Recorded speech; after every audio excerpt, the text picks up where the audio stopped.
For as long as there has existed destructive behavior in human society, there has existed an interest among the general populace to both gawk at the spectacle it creates, as well as to understand the reasons why people do the things that they do. The former is well represented by the rise of true crime as a media genre and the constant weaponization and propagandization of human failings, or supposed failings, into political wedges. Be it for profit, for sadistic fun, or just outright hatred of other people, there is no shortage of gawking. Likewise, there isn't any shortage of people attempting to comprehend the reasons behind bad things happening.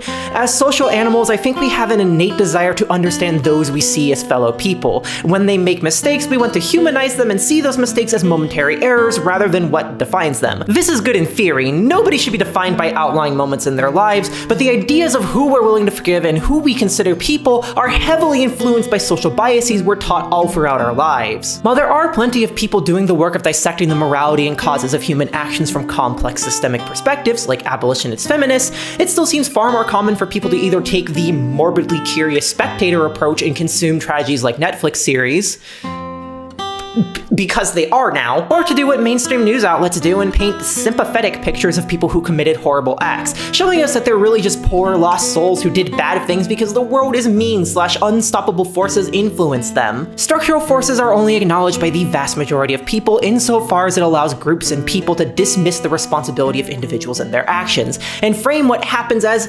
unfortunate but inevitable and unfixable results of X existing, a process scholar Gillian Sunderland calls privilege diffusion. This leaves us in a place where some people can do pretty much anything and be forgiven in a short time by family and commentators who fail to meaningfully confront and interrogate the reasons why people do bad things and often leave the victim unacknowledged and forgotten.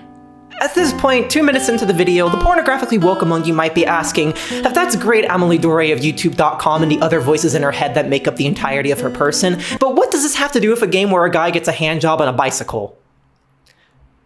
That's a great question. I've also been asking myself why my porn game where a guy gets a handjob while riding a bicycle also wants to be a psychological thriller and character study that drops the ball so hard that I have to think about this. The Bishoujo Mangekyou series can best be described as pornographic tributes to literature. It's an anthology framed around an up-and-coming horror novelist, Natsuhiko Fukami, who one day visits an innocent-looking rural Japanese inn and encounters a mysterious girl known only as Renge.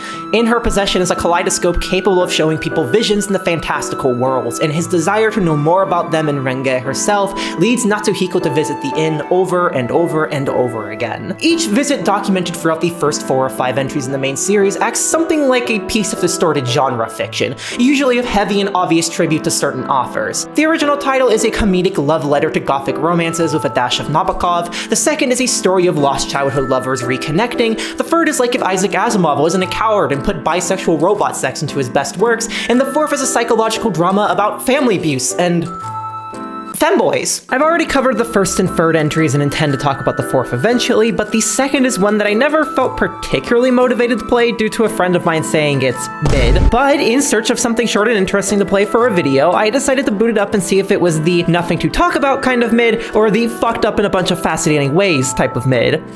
If the video runtime doesn't make it obvious, it was in fact the latter. Bishoujo Mangekyou 2 is bizarre. Ostensibly at its core, it's a combination between 1. A self-aware sex fest between an extremely pathetic man and a stereotypically beautiful anime woman that throws an entire banquet of over-the-top sex scenes and fetishes at the reader to entice them into having some good old self-pleasuring fun, and 2. A deeply serious psychological drama/mystery that wants to examine the mindset and fantasies of a misogynistic man, and how those desires are destructive not only to those around him, but to himself. Depending on how much you enjoy sex in public and in acrobatic positions, point 1 might make this game worth it to you.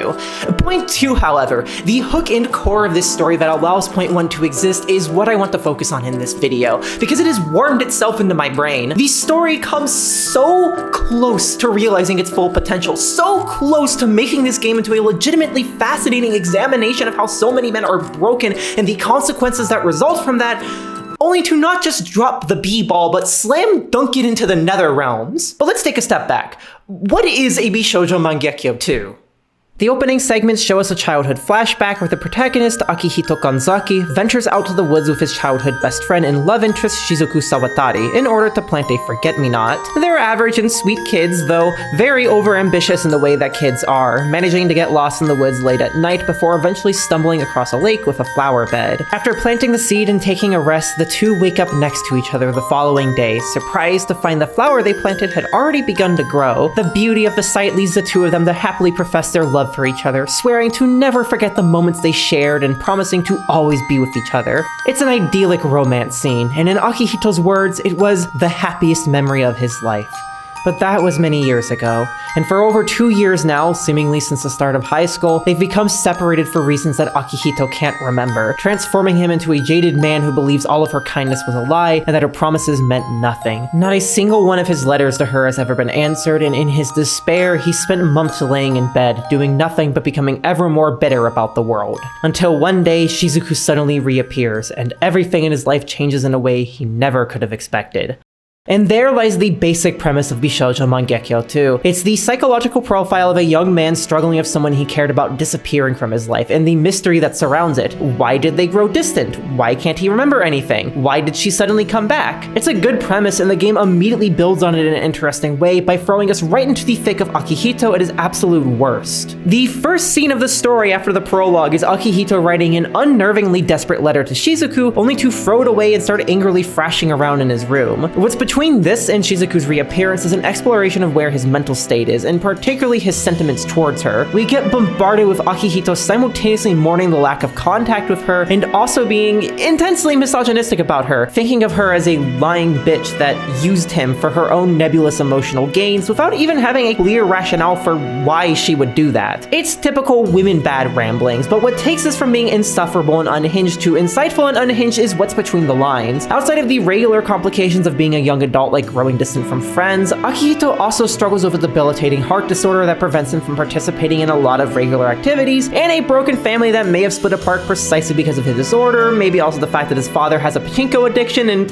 really who knows what else. But what's implicit here is that the clashing hatred and need for Shizuku is less about her in specific and more about her absence happens to be a convenient outlet for his emotions. A recurring facet of patriarchal logic is the idea that the follies of women are responsible for men's ills, and so Akihito takes all of his anger out in his mind on the woman he happens to know. Likewise, men are often told that they need a woman to complete them, and so Akihito believes that if he just had his perfect hot GF, his life would be good. It's hard not to sympathize with how legitimately bad his life circumstances are, and yet at the same time, it's hard not to want to deck him for being a complete and utter goddamn prick. And the story pretty clearly wants you to not like him, given how his weird shady doctor, who is definitely not hiding major secrets, compares him to a literal dog circling back to their own vomit. The story balances the individual responsibility for his actions with an understanding that he's been dealt a bad hand, and it's done in a way that opens the door for a lot of legitimately interesting readings about why many men act the way they do. So let's talk about that. The role of men in industrialized societies has reached maybe its most undefined and unclear point in the whole of modern history. Decades of feminist activism throughout history, but especially following the end of the Second World War, has gotten us to a point where anybody can and probably will that many of the ingrained ideas of masculinity are undoubtedly harmful both to those who practice them and those in their proximity. The valorization of violence, the disdain for emotions, the necessity to always prove yourself as strong and dominant, to be the opposite of the feminine, these are things whose only benefits are to get kudos in a patriarchal society. On a human level, they are deeply destructive. But therein lies the problem. The actual fabrics of many societies still uphold these misogynistic and violent ideas through antiquated laws and structural inequalities, and the processes of globalization and colonialism have only led to these ideas spreading further. The end result is a world in which men are systematically incentivized and told by those around them, particularly those older than them, to behave in ways that are degrading to themselves and others, while they're also becoming ever more aware of just how degrading and dangerous those behaviors are. The choice that men often face now is to either live a more fulfilled but challenging life rejecting ideas of gender essentialism, emotional stoicism, careless risk-taking, and aggressive domination, or to take the safe and encouraged route and be stuck with a cognitive dissonance as they bury all of their traumas and blame them on the weakness and nebulous ideas of the other. Trans people, women, the works. The romanticization of suffering and violence as masculine by centuries of heroic myths, military propaganda, and colonialist thinking is a major part of why subcultures like incels and red pillars are able to propagate so easily. They entice men struggling with very real issues like social isolation, poor acceptance of disabilities, and mental health to believe that the same structures that cause their suffering by way of hierarchies and the fetishization of strength are actually in their favor, and the reason they struggle is because the dismantling of those structures just won't let them realize their true selves. Misogyny and hatred thrive for people being made unaware of their own emotions and being made incapable of acknowledging them, and having the inevitable well of anger, frustration, and sadness that comes with those emotions redirected towards something which society already has seeds of discontent planted with. These standardized and corrosive ideas of masculinity are what these communities build off of, and Akihito's mindset at the beginning of this story shows someone who's internalized all those basics and shows the struggles that come with them. He does occasionally show a glimmer of acknowledging that his problems have complex origins. He remarks that he acts as if he has a persecution complex, and he occasionally muses about his father's unruly activities, but for the most part those thoughts pass him by to make way for more griping about Shizuku, because that's how men are told to deal with their problems. You can always blame the woman nearest to you, the one who rejected you, the one who didn't ask you out, and you can always gripe that things would just be fine if she did what I wanted. Had this game come out 10 years later than it did, I have no doubt that Akihito's mindset would more closely resemble the more extreme beliefs presented in those subcultures. But in a way, I'm glad it came out when it did, because the way it's presented here makes it much easier to dissect and understand the fundamentals that led men into these types of movements, as well as to see how this more basic manifestation of misogyny is self-destructive just as it is destructive. What's interesting is that from here, the story decides to respond to the question, what would happen if someone like this got what they wanted? One day, Akihito decides to visit the dilapidated ruins where him and Shizuku, along with their friends Megumi and Koji, spent a lot of their time as children, musing to himself about how he desperately wants to return to far-gone days where things were simpler and happier, assuming they ever actually were, as his foggy memories and the pains in his chest say they may not have been all that great. And as he's wondering this, suddenly he hears the voice of Shizuku, and sees her for the first time in 2 years. She is surprisingly elated to see him, talking to him like nothing ever happened and they're still childhood besties, prompting caution on his end, convinced that none of her kindness is true and that all of this is a trick to use him. While some of this is fueled by his misogyny, there is also some foundation to doubt her, given that she dodges any and all questions about where she's been and why she disappeared. And at the end of the day, the two part ways, with Akihito torn between his desperate affection and need for her, the person he believes is the only reason for him to live, and his deep distrust of her. Being that this is technically a romance story where love must necessarily mend all wounds, put a pin in that, the tension between the two of them doesn't last for long. She regularly starts appearing at his home without him asking for her to, pleads for his forgiveness over her disappearance, put a pin in that too, cooks his meals and treats him with undying affection like is expected of a housewife. The will they, won't they dynamic takes very little time to come to an end, after Akihito snaps at her one day by demanding she strip to prove she'd really do anything to gain his forgiveness. And she actually does it. The resulting shame and self-hatred from asking her to do something so degrading causes his heart condition to flare up, and subsequently, the two realize just how much they value each other. So they immediately have sex and start dating. It's as ridiculous as it sounds, and the absurdity of things only escalates from here as the tone of the story wildly swings from a fairly moody piece into a mishmash of slice-of-life sequences, hints at a darker story that goes borderline Dempa at points, and an onslaught of erotic scenes that run the whole gamut of things you would and would not expect to see in a title like this. There is lovey-dovey lovemaking in the missionary position, covert public sex, non-penetrative acts of all sorts, acrobatic sex in the gymnasium, and yes, even bicycle handjobs.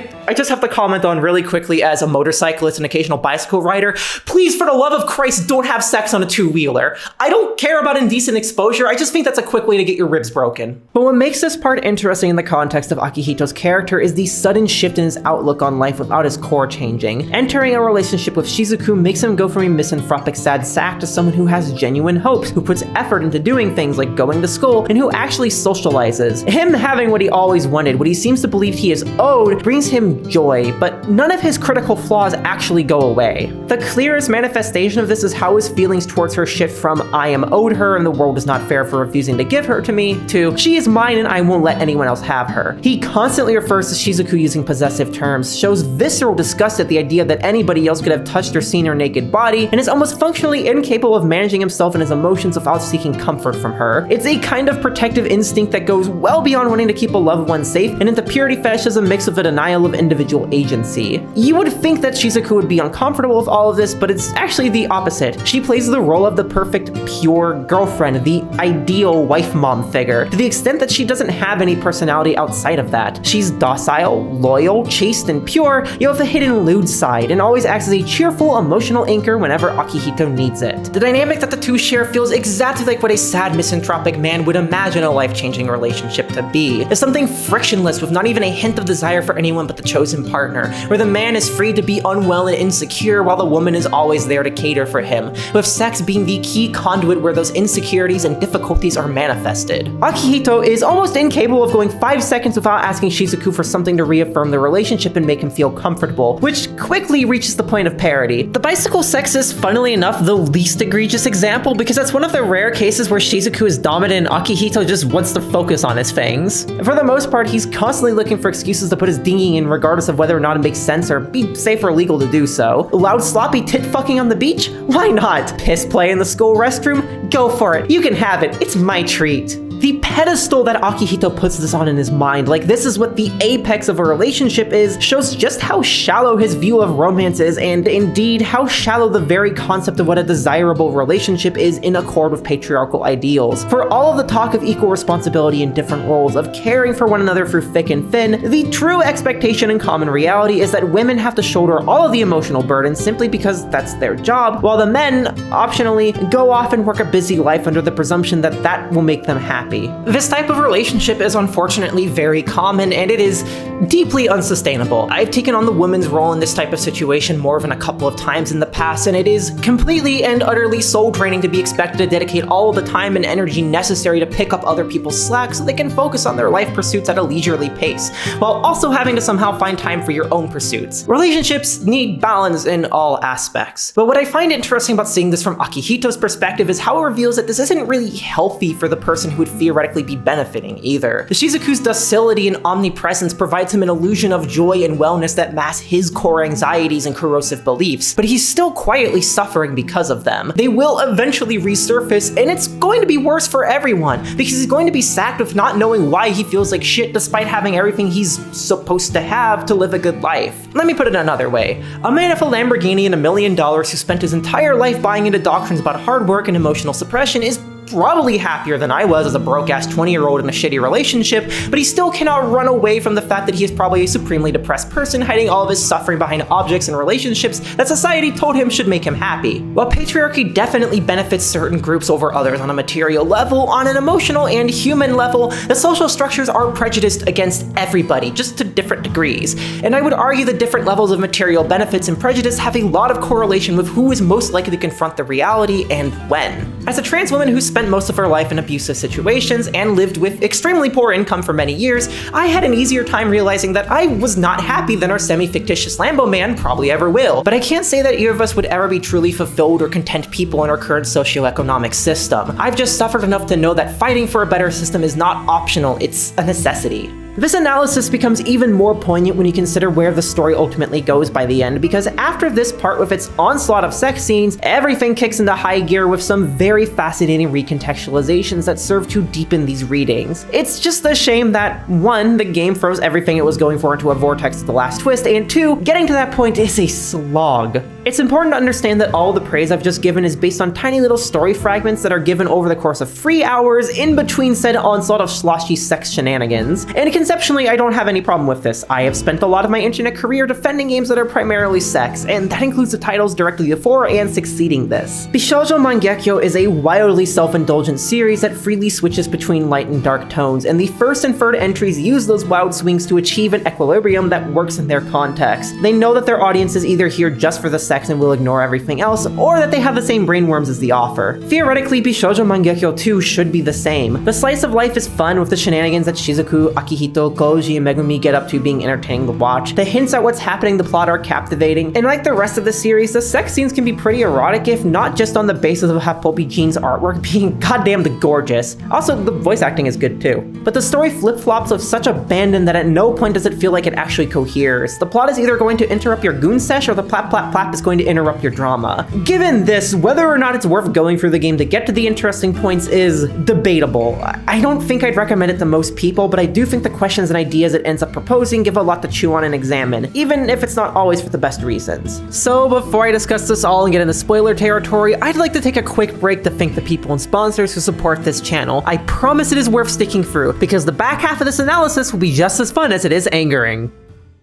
Hey, if you made it this far into the video, thanks for watching. This one is a lot shorter than usual, given that the way things are shaking out this year doesn't make it all too easy to work on longer projects. That isn't to say this year is going bad or anything, far from it, but between dealing with long overdue mental health problems that have been giving me a lot of grief, going to cram school and getting an education for the first time since I was homeschooled, and a lot of other changes as well, I haven't had the ability to work on the kinds of big projects I was doing last year. But hey, there's some positives to that. A sub 1 hour video can be a lot more palatable than a sprawling beast, and it's been nice to write something that's more hyper-focused. I hope y'all feel the same. As always, I want to thank my patrons for continuing to support this channel despite the slowed pace. It's because of your collective support over the years that I've been able to make these videos despite everything life throws at me, and that I've been able to get to a better place in my life so that life throws a little less my way. I'm perpetually grateful for every bit of support that y'all give, be it financial, emotional, or even in just watching these videos. If you would also like to help make these videos possible in a very direct way and have the financial stability to do so, then you can also donate to the Patreon. In exchange, you'll get to view these videos early and without visual obstructions, ask me questions for the occasional Q&A in these breaks, suggest and vote on games to cover, get your name on the side of the screen with all the other cool people flying by, and an invaluable warm fuzzy feeling in your heart, all for a minimum of USD 1 per month. You can also make one-time donations by buying access to posts with videos or on my Ko-fi. Anything and everything helps.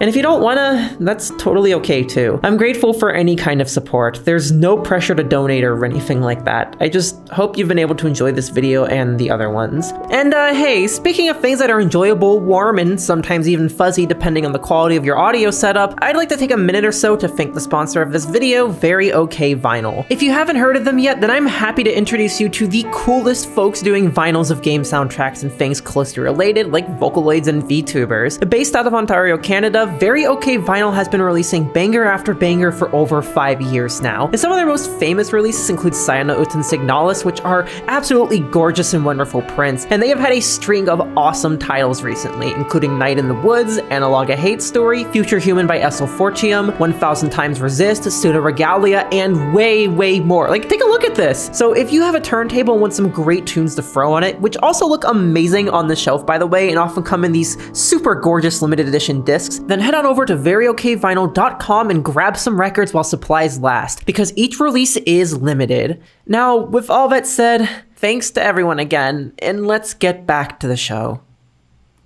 Almost as soon as their relationship begins, Akihito's sense of reality starts crumbling. Conversations happen with his friends that they deny ever occurring, people tell him things that contradict what he's seen with his own 2 eyes, people's demeanors change in ways that don't logically make sense, and most bizarre of all, he keeps seeing a dream of him with a young Shizuku at that lake that they planted the flower, which progressively transforms into a nightmare of him digging a grave as she watches. Akihito becomes more and more torn between the happy, joyful life he experiences with Shizuku, where he goes back to school and meets with his friends and everything is perfect just like when he was a kid, and the sense that his newfound life of security and comfort is just a farce, until it finally hits a bursting point one night. Akihito asks Shizuku just where she actually lives, and she refuses to give him an answer, asking him to just trust her that she's somewhere near before running away inexplicably. That same night, after trying and failing to find her, Akihito suddenly gets a call from one of his friends, Megumi, who asks to meet with him the following day. It's there that she spontaneously confesses to having a crush on him, and when Akihito turns her down, she responds in a bizarrely calm manner by trying to tell him the truth about who and what Shizuku is, which is apparently so horrific that Akihito runs away screaming, frantically telling himself that Shizuku is his love and his life and the only thing that matters. Of course, when he gets back to his place, she just happens to be there, and he unquestioningly accepts this, having sex and going to sleep with her, only to wake up in the middle of the night and find her gone, and in her place, the young Shizuku. Though Akihito is convinced this is all a dream, the child asks him that that even really matters. Does a dream not become reality if one never wakes up? Surely anybody would prefer a fun dream to a dreadful reality. In fact, why not just forget everything horrible and become a child again? Akihito is almost swayed by the idea of permanent age regression, but ultimately refuses due to his desire to be with the Shizuku he knows now, to which the child accepts and reminds Akihito to never forget these feelings, because perhaps this Akihito will be better than the last, and that no matter what, from here on, Shizuku will treasure Akihito. As soon as this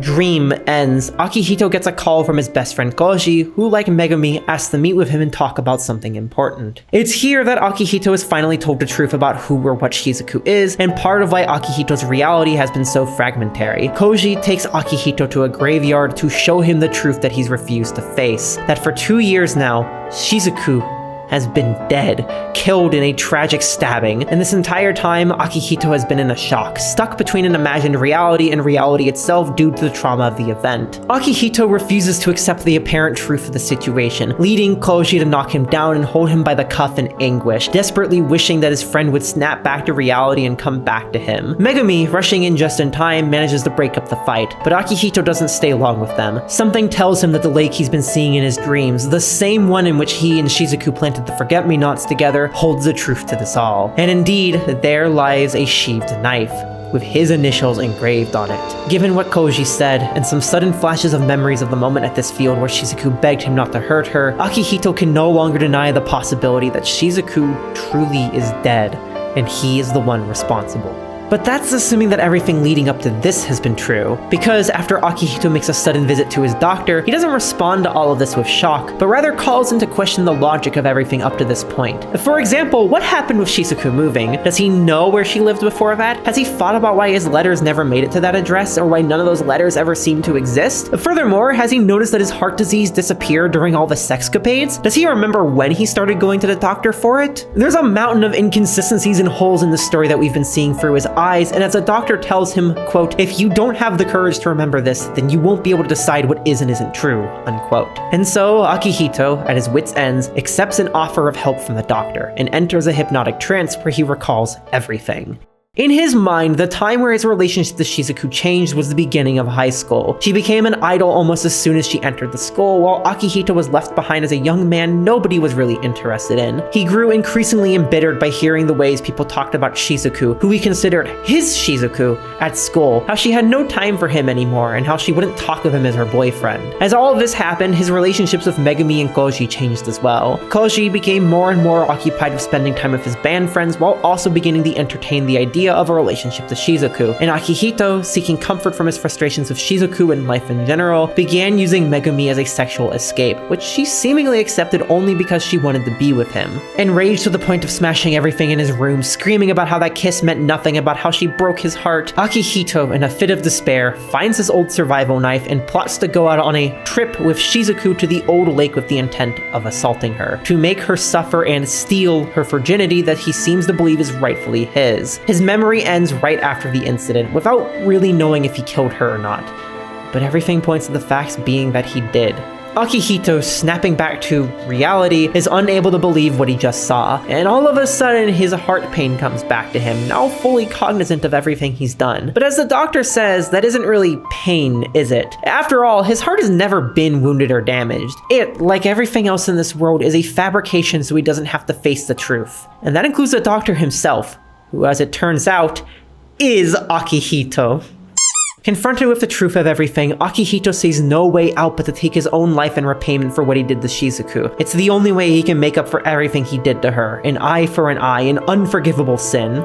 And so, in front of her grave, he holds the very same knife he used to kill her to his chest and inches ever closer to ending everything.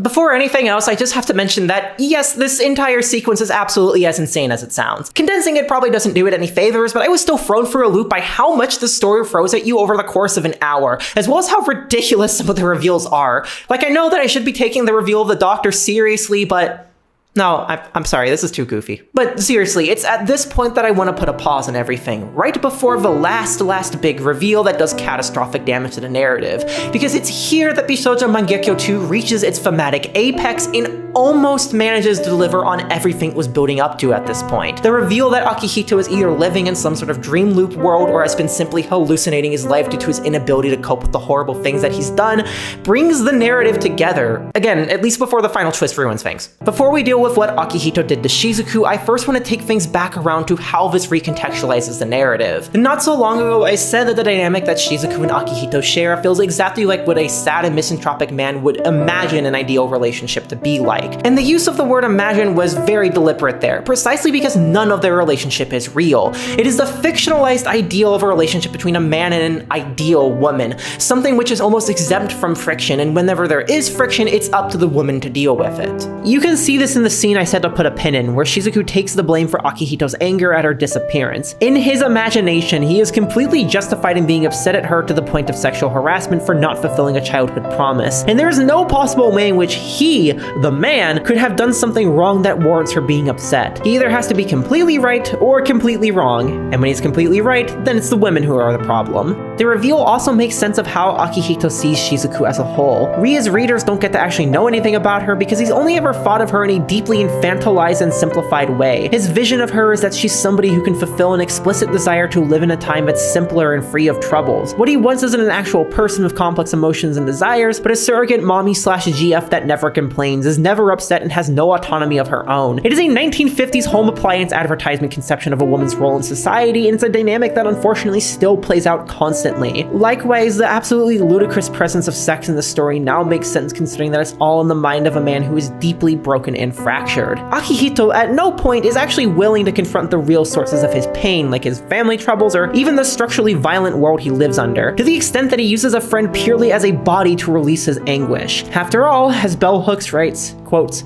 "Patriarchal men have no outlet to express their pain, so they simply seek release. Thus, the culture as a whole colludes in requiring of men that they discount and disown their feelings, placing them all onto sex."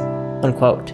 The only way Akihito has been taught by society to seek comfort, and the only way he knows due to his inability to imagine anything greater than the standards he's been shown, is sex. It acts as the primary pressure relief for his emotions, and in his fantasy world, the fact that Shizuku only ever has sex with him secondarily serves as proof that their relationship exists and it is valid, that it is pure, even while he's apparently allowed to do whatever he wants with anybody, both in reality and the fantasy, going by a bad ending. The story focusing on Akihito's point of view allows us to see how this weird, idealized patriarchal fantasy land that checks everything off the list of what men are told the world should be like is miserable for them. Akihito is still filled with pain and anxiety, Shizuku is a void of a person who provides nothing but the most base and temporary reliefs, and the two being together doesn't really do anything for them except satiate the made-up idea that people must be in a monogamous, heterosexual relationship to be happy.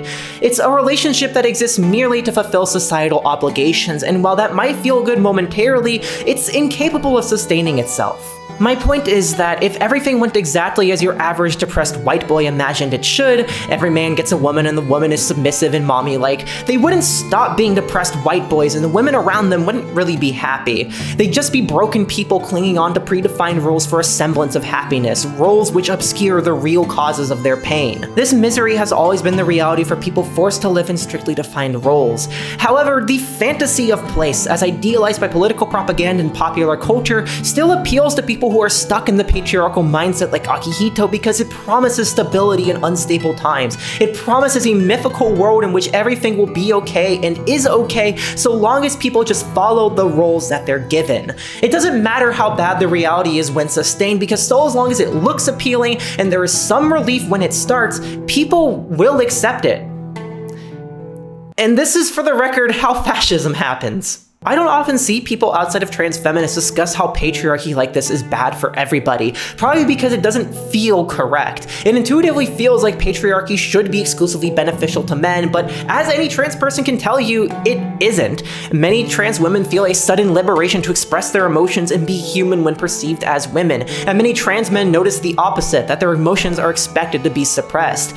Neither side wins here, and everybody in between gets erased. I don't say any of this to give it to incels or red pillers or misogynists who complain about their goddamn life at work every single day, and I believe the fear of doing so is why a lot of left-leaning people are hesitant to discuss the ways in which men are currently suffering. It feels like ceding ground and merit to the kinds of people who say that men deserve more rights and women have it too easy, which patently isn't true. It's important to remember that the devalorization of femininity, the hatred of women in general, is a major part of why men suffer so much. The pains they suffer are byproducts of harms inflicted on women. To discuss their pains is necessary to discuss everybody's pains. It just needs to be framed and acknowledged that way. Please, for the love of Christ, stop talking about the male loneliness epidemic. It's not just the male loneliness epidemic, it's the everybody is lonely epidemic. My point is to acknowledge that we live in a system which is prejudiced against everybody in different ways, some more visible than others and some worse than others. But ultimately, the feelings of isolation, suffering, and lack of belonging that men feel are the same ones that we are all feeling, and they come from the same system that they're told will be their salvation. The people who buy into it, fantasize about winning it, are the leopards eating their own face, the dogs who return to their own vomit. All of this context allows us to understand that what Akihito did to Shizuku, assaulting and potentially killing her, isn't some social aberration or abnormal behavior under patriarchy, but something that falls in line with the logic created by it. Men are taught by society from a young age that sex is a way of demonstrating their force and violence, that force and violence are acceptable ways to obtain what they desire, and that what they desire is often what they are owed. Paraphrasing therapist and author Terrence Real, violence is not a byproduct of boyhood socialization, it is boyhood socialization. What Real describes is what he refers to as the normal traumatization of boys, and something interesting in how Bishoujo Mangekyou 2 reflects this is in the paradox it creates in Akihito's mind. And during the act, he explicitly takes a twisted pleasure in hurting Shizuku, as if he's proud that he got to pay her back for all the ways she won while he struggled, a refrain all too familiar to those who have read the logic used by men who went on violent sprees. And yet at the same time, when he looks back with a clear mind, he can't bring himself to believe he would do something like that because it runs against the values he holds dear, as well as his affection for Shizuku, even if only as a literal object of desire. The violence that he enacts is what some people consider to be part of being a man, and in that way it brings him a kind of twisted catharsis, yet also misery mixed with shame. Because this isn't a normal state for people, this isn't what it means to be a man. This desire for violence is a trauma inflicted onto men. Acting and thinking in ways that follow the logic of machismo and patriarchal systems leads one down a path of destruction that conflicts with the core human desire and societal need to care for other people. And yet this is the primary logic offered to men. The broader systems of society are built to sustain this destruction and create domination through it. Akihito becoming completely absorbed in the logic of a man's role in society, in the misogyny that has run deep throughout much of the history of the world, results in him hurting and potentially murdering somebody he considered one of the most important people in his life, all to gain a few moments of pleasure and satisfaction. This is one of the many horrific tragedies of the system that we live in, and one of the most saddening things about it is that we don't often really know what to do after it occurs. This is the question that the ending at this point I've stopped it at implicitly grapples with. What is the correct way for someone to atone for a grave sin? Do we believe in the doctrine of an eye for an eye? Do we believe that people must be put into correctional facilities to be reintegrated? Do we believe in some sort of communal healing where we challenge the structures that allowed this to happen? This is a serious problem that philosophers and sociologists have been grappling with for as long as good and evil have existed, and the particulars of it as it relates to sexual abuse have been a hotly debated topic in feminist spaces for the last very long while, especially as movements that encourage systematic critique have been gaining traction. And it is, unfortunately, a question that the game completely fails to contend with due to one final twist. Right as Akihito's about to stab himself, an angelic figure of Shizuku comes from behind him to tell him to remember what really happened that day. Because after he sexually assaulted her, Shizuku immediately forgave him because she always loved him, so she's actually kind of happy she got to do stuff with him, even if he was a meanie about it. And it's then that he notices she's still wearing the hairpin he gave her when they were kids, making it clear to him that she never forgot how much they meant to each other. Unable to deal with her kindness and love in the face of what he's done, Akihito threatens to take his own life. Shizuku attempts to stop him, reminding him that he's deep down a kind person, that she holds nothing against him, but he goes through with the act anyways, falling into the lake with a knife lodged into his chest. But at the last minute, Shizuku jumps down into the water to save him, giving him a kiss as he passes out. With the full truth in his mind and now well aware that this is nothing but a dream, Akihito's world crumbles in front of him. Shizuku tells him that ever since the incident, he's been trapped inside his own mind, unable to escape from the guilt and shame put onto him by his sins. Hence why this reality is so incongruent, why no one but his friends existed within it, and why everything has always worked out so conveniently for him. He collapsed into his own shell, replaying the same days over and over again. But this time, as Shizuku says, Akihito really has managed to face the truth. Thus, Shizuku takes Akihito's hand and leads him back into the real world, where everyone, including Shizuku, has been waiting for him to recover. All this time, everyone just loved their silly little Chungus, and they just wanted to see him come back to them. Aww, it's so cute. What a happy ending.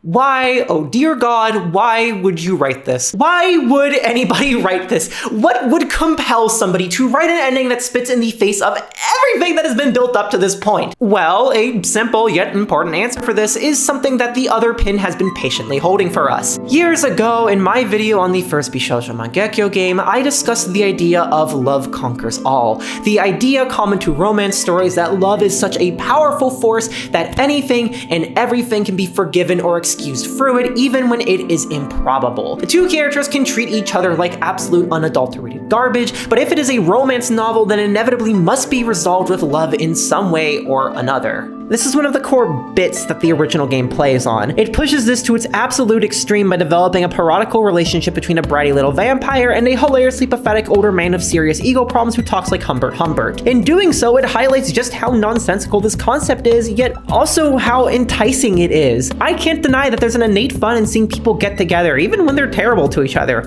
Hell, it's more fun that way sometimes. The Bishoujo Mangekyou series as a whole is fascinated with this idea and manifests it in varying ways. The third entry, for instance, emphasizes the necessity for people to love each other and come together in times of need, even and especially for those that society considers to be outcasts. It does stumble a bit at times by forgiving things that are a bit egregious with the power of love, but it has its heart in the right place and ultimately tackles challenging topics in an intelligent way. Bishoujo Mangekyou 2 wants to do the same. It seemingly obligates itself to do the same by being a romance story at its core, but it's incapable of reconciling the implications of this theme with what's actually happened in the story. To reiterate, the story spent the entirety of its runtime telling us why the protagonist is a disaster of a person by explicitly and implicitly criticizing his mindset. It makes very clear that he did a horrible thing that, in most cases, would irreparably damage the relationship between him and the person affected. But because love must necessarily solve everything, his egregious sin is forgiven, and the story twists itself backwards to make it so he never did anything too terrible. In fact, we're told to believe he's just been too harsh on his little old self for committing a brutal act of sexual assault and violent friend, which really, when you think about it, makes sense because life has been so mean to him. All he wanted was to be loved. Who could stay mad at a little baby boy like that?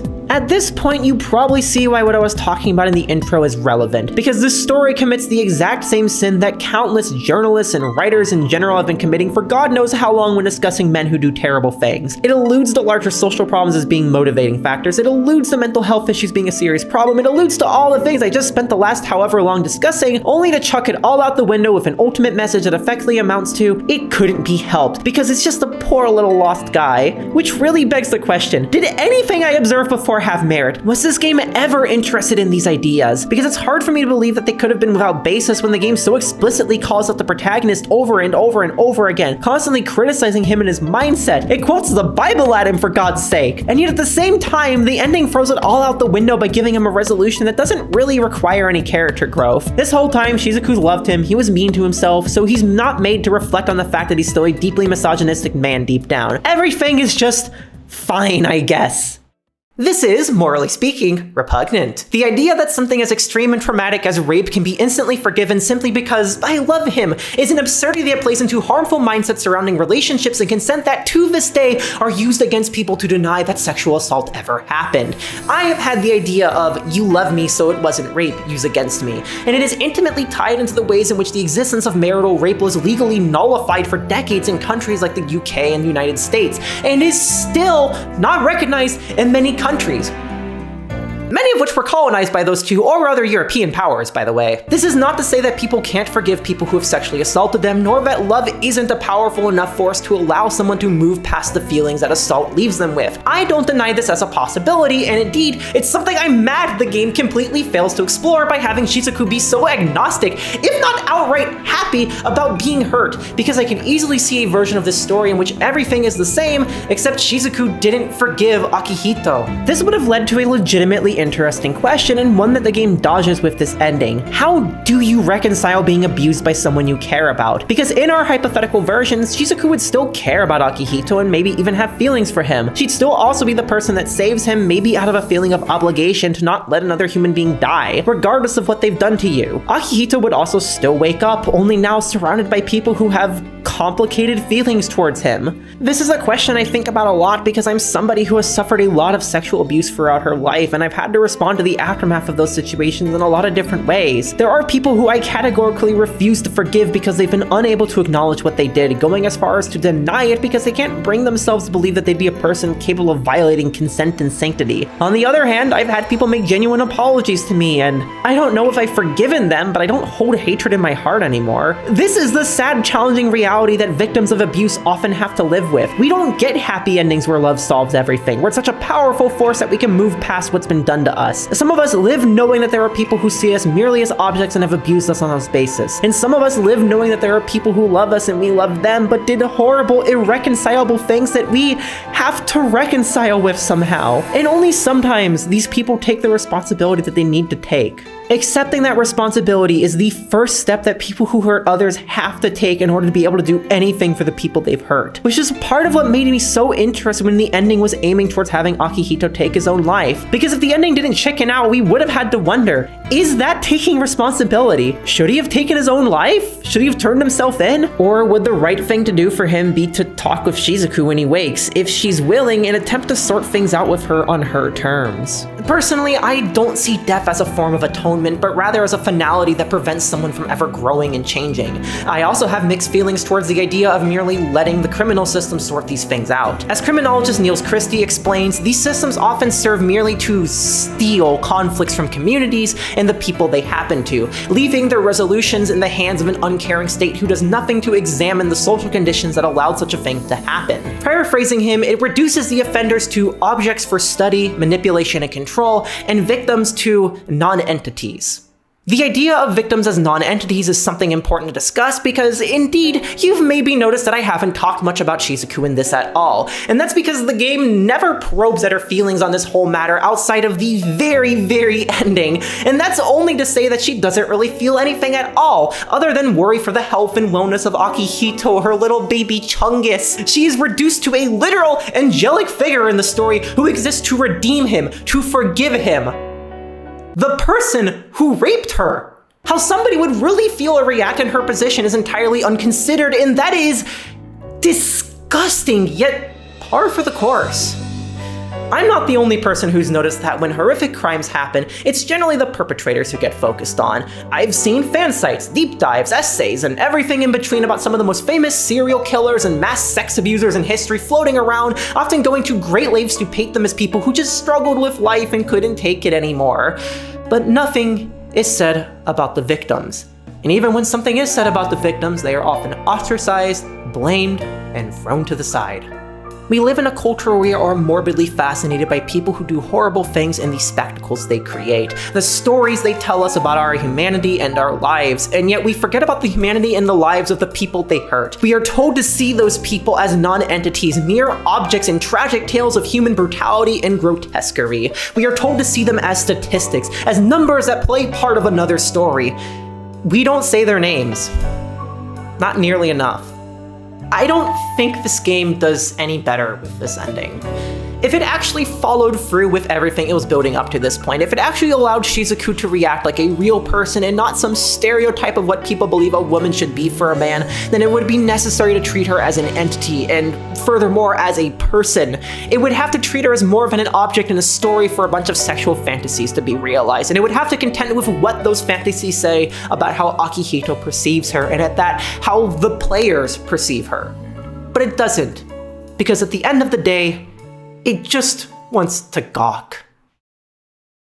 Do I think that Kichijoji Dolores intended this outcome when they wrote this twist, and that they're secretly some sort of incel misogynist that hates women? No, of course not, because I'm not that shallow. And I know from other entries in the series that they're capable of critiquing these things without falling into these traps, because the third game has one of the most powerful and fascinating explorations of masculine fragility that I've seen in visual novels, which actually necessitates that the main character grow. But stories aren't just what their authors intend them to be. They're living and breathing entities where every single thread in them interacts with both each other and the larger context in which they're created. I think it's very probable that Dolores just wanted to wrap things up with the same neat bow that the rest of the series likes, and so we got an ending that uses that bow without realizing what exactly that implies with the context of the rest of the story. And that's one of the key takeaways I want anyone watching this video to come away with. We all have ideas about the world and the people within it so firmly ingrained with us that we forget to think twice about what it is we're doing and saying sometimes. What we write without thought, what we say without thought, betrays internal biases that we have to fight. About women, about gender, about colonialism, about race, about